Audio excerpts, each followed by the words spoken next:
الحمد لله رب العالمين وبه استعين واشهد ان لا اله الا الله وحده لا شريك له واشهد ان محمدا عبده ورسوله صلى الله عليه وعلى اله وصحبه وسلم تسليما كثيرا. اما بعد، عن ابي العباس عبد الله بن عباس بن عبد المطلب رضي الله عنهما عن رسول الله صلى الله عليه وسلم فيما يروي عن ربه تبارك وتعالى قال: ان الله كتب الحسنات والسيئات ثم بين ذلك فمن هم بحسنة فلم يعملها كتبها الله تبارك وتعالى عنده حسنة كاملة وإن هم بها فعملها كتبها الله 10 حسنات إلى 700 ضعف إلى أضعاف كثيرة وإن هم بسيئة فلم يعملها كتبها الله عنده حسنة كاملة وإن هم بها فعملها كتبها الله سيئة واحدة متفق علیہ. گرامی قدر حضرات و خواتین، ابھی میں نے آپ کے سامنے ایک متفق علیہ حدیث قدسی پڑھی ہے جسے عبداللہ ابن عباس رضی اللہ عنہما روایت کرتے ہیں کہ نبی کریم صلی اللہ علیہ وسلم نے فرمایا کہ اللہ تعالی نے فرمایا. نبی کریم صلی اللہ علیہ وسلم اللہ تعالی سے روایت کرتے ہوئے کہتے ہیں کہ اللہ تعالی نے نیکیوں اور برائیوں کو لکھ دیا ہے. اللہ تعالی نے نیکیوں کو بھی لکھ دیا ہے اور برائیوں کو بھی لکھ دیا ہے. پھر اللہ کے نبی کریم صلی اللہ علیہ وسلم نے اس کی وضاحت کرتے ہوئے فرمایا کہ اللہ تعالیٰ فرماتا ہے جو شخص کسی نیکی کا ارادہ کرے اور پھر وہ نیکی نہ کرے تو اللہ تعالیٰ اس کے لیے ایک مکمل نیکی کا ثواب لکھتا ہے. اور اگر کوئی شخص اس نیکی کو ارادہ کر لینے کے بعد عملی شکل دے دیتا ہے، پہلے نیکی کا ارادہ کرتا ہے اور اس کے بعد پھر اس نیکی پر عمل بھی کر لیتا ہے تو اللہ تعالیٰ اس کا ثواب 10 نیکیوں کی صورت میں لکھتا ہے، بلکہ کبھی کبھی 700 نیکیوں تک اس کا اجر و ثواب لکھتا ہے اور بہت زیادہ بڑھا چڑھا کر کے اللہ تعالیٰ عطا فرماتا ہے. کئی گنا، سینکڑوں گنا بڑھا کر کے نیکیوں کا اجر و ثواب اللہ تعالیٰ عطا فرماتا ہے. اور اگر کوئی شخص کسی برائی کا ارادہ کرتا ہے اور اس کے بعد اس برائی کو نہیں کرتا، یعنی اللہ کے ڈر سے اس برائی کو چھوڑ دیتا ہے، وہ برائی نہیں کرتا، تو اللہ تعالیٰ اس کے لیے ایک نیکی لکھتا ہے. اور اگر کوئی شخص کسی برائی کا ارادہ کرتا ہے اور اس کے بعد وہ برائی کر لیتا ہے تو اللہ تعالیٰ اس کے حق میں اسے ایک ہی برائی لکھتا ہے. یہ حدیث متفق علیہ بخاری و مسلم کی ہے. آپ اس میں دیکھیں کہ اللہ کے نبی صلی اللہ علیہ وسلم نے حدیث قدسی میں اس میں فرمایا کہ اللہ تعالیٰ نے نیکیوں اور برائیوں کو لکھ دیا ہے. اللہ تعالیٰ لکھتا ہے، لکھ چکا ہے. اس میں دونوں طرح کی کتابت شامل ہے. ایک وہ کتابت جو لوح محفوظ میں اللہ تعالیٰ نے ساری کائنات کی قسمت تقدیر لکھ دی ہے، جیسے کہ نبی صلی اللہ علیہ وسلم نے فرمایا اول ما خلق اللہ القلم فقال له اکتب. اللہ تعالیٰ نے سب سے پہلے قلم کو پیدا فرمایا اور پھر اس کے بعد اسے تمام مخلوقات کی تقدیر لکھنے کا حکم دیا. تو ایک تو وہاں اللہ تعالیٰ لکھ چکا ہے، تقدیر میں ساری چیزیں لکھ چکا ہے لوح محفوظ میں، جس کا بیان قرآن پاک میں آیا ہے. اللہ تعالیٰ نے فرمایا انا کل شیء خلقناہ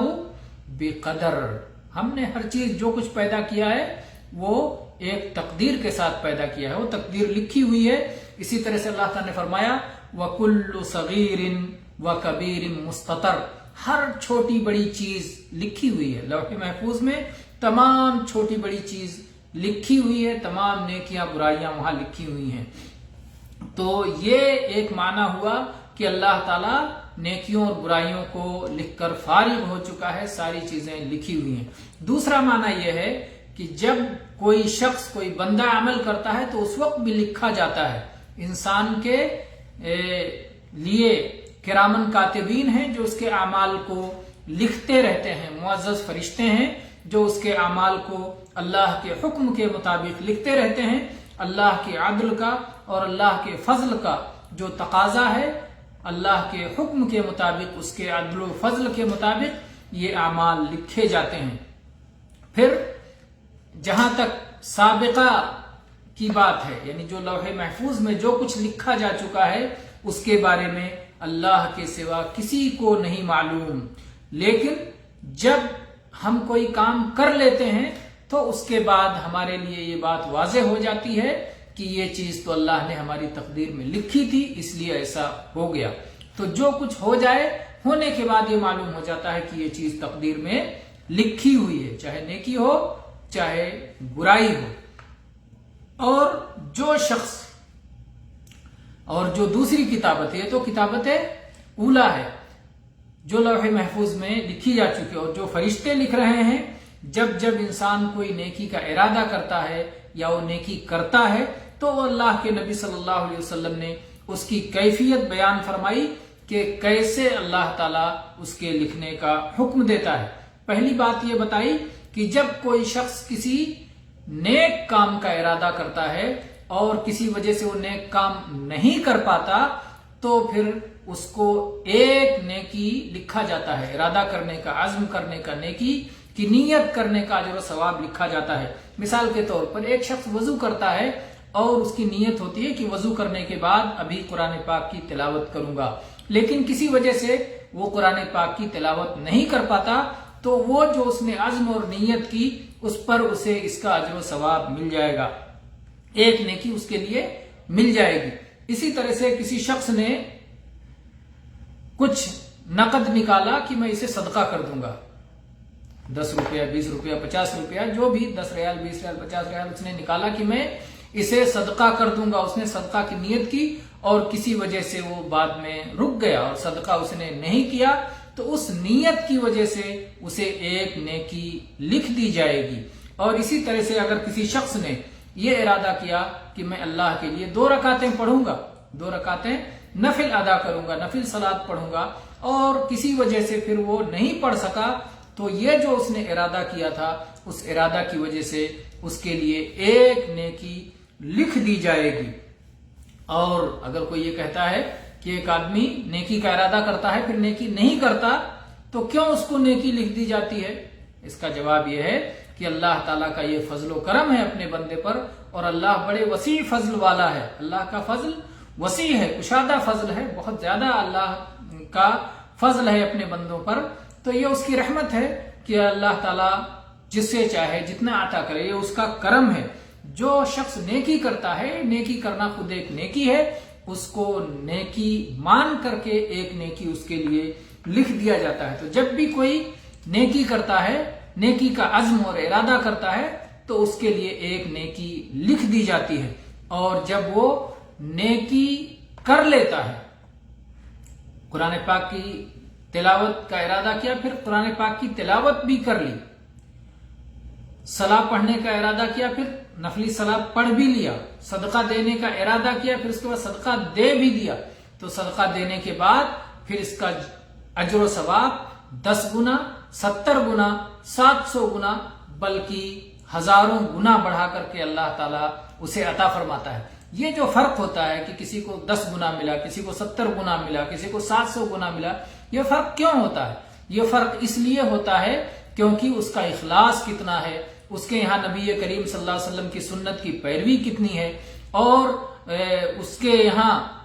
جو ہے جہاں خرچ کر رہا ہے، اگر خرچ کرنے کا معاملہ ہے تو خرچ کرنے کے معاملے میں حاجت و ضرورت، زیادہ حاجت و ضرورت کا موقع، یا خود اس کی حاجت کے باوجود وہ خرچ کرتا ہے تو مختلف کیفیات اور حالات کا لحاظ کر کے اس کا اجر و ثواب بڑھ جاتا ہے۔ جس قدر وہ اپنی عبادت میں مخلص ہوگا اور جس قدر وہ رسول اللہ صلی اللہ علیہ وسلم کا متبع ہوگا اور آپ کی سنت کا پیروکار ہوگا اس معاملے میں، اس عمل میں، جس قدر صحیح علم کے مطابق صحیح عمل کرے گا اسی قدر اس کے اجر و ثواب میں اضافہ ہوگا، اور اس کی عبادت کامل و مکمل اور نقص اور عیب سے پاک اور خالی ہوگی، اور ثواب و اجر و ثواب بہت بڑھ کر کے ہوگا۔ اور رہا نیکی برائی کا معاملہ، تو برائی کا معاملہ یہ ہے کہ اگر کوئی شخص کسی برائی کا ارادہ کرتا ہے تو اس ارادے کے کرنے کے بعد انتظار کیا جاتا ہے کہ یہ شخص یہ برائی کرتا ہے یا نہیں کرتا. برائی کا ارادہ کرتے ہی فوراً برائی نہیں لکھ دی جاتی ہے، بلکہ یہ دیکھا جاتا ہے کہ کیا کہ نہیں کیا. اگر وہ شخص برائی نہیں کرتا ہے، اور کیوں نہیں کرتا؟ اللہ کے خوف کی وجہ سے، اللہ کے ڈر کی وجہ سے برائی کو چھوڑ دیتا ہے، تو اللہ تعالیٰ اس کو ایک نیکی لکھتا ہے، کیونکہ اللہ کے ڈر سے اس نے اس برائی کو چھوڑ دیا.